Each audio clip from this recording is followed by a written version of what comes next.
We hope you do. Well, we're hoping to get 100 definitions, and somewhere to there will come an answer. I guess community power began out of a concept of a community trying to identify what their energy requirements were and identifying how they can meet those requirements. Over time, I think it has changed somewhat into something where it's generation of electricity.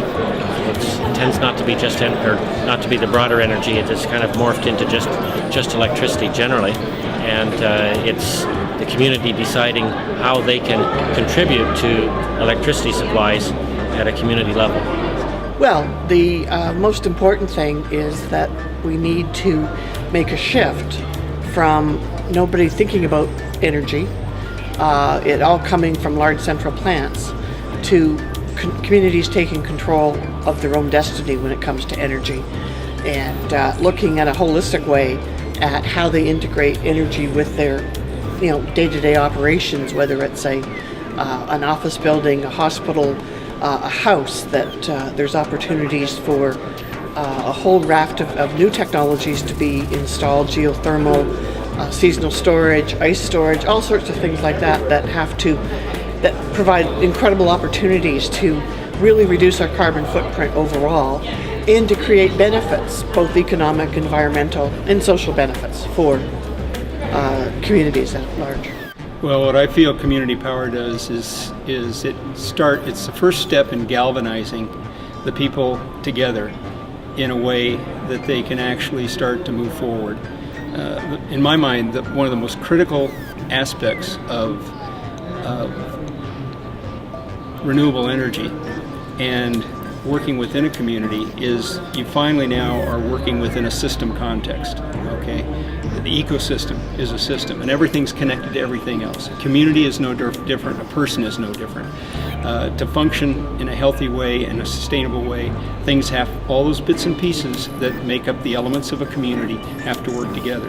If you talk about community power, you're now talking about something that drives that community. That community doesn't exist without energy, right? You can use that energy in a way to become self-sustaining. Once you use that energy to become self-sustaining from an energy perspective, you're now in a position to ensure you have clean water and to actually have food production within the community.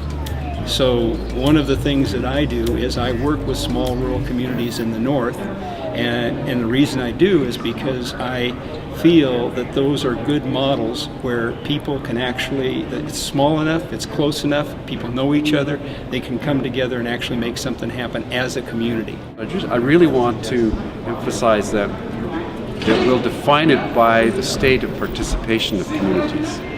And what I mean is that the first thing is that communities, whomever they are, have to become self-aware of their ability to be proponents and call them wind or biogas or rooftop solar or whatever.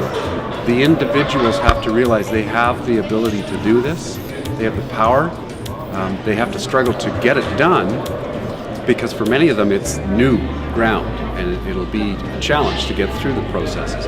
But the most important thing is that many more people are going to be owners and operators of generation equipment than ever before conceived. It's almost a revolution in the way people think of themselves as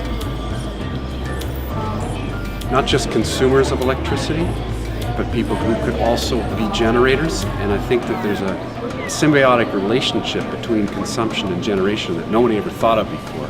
You have a footprint as a consumer, you now can have a footprint offsetting some of the negative effects of consumption by producing renewable generation or renewable energies.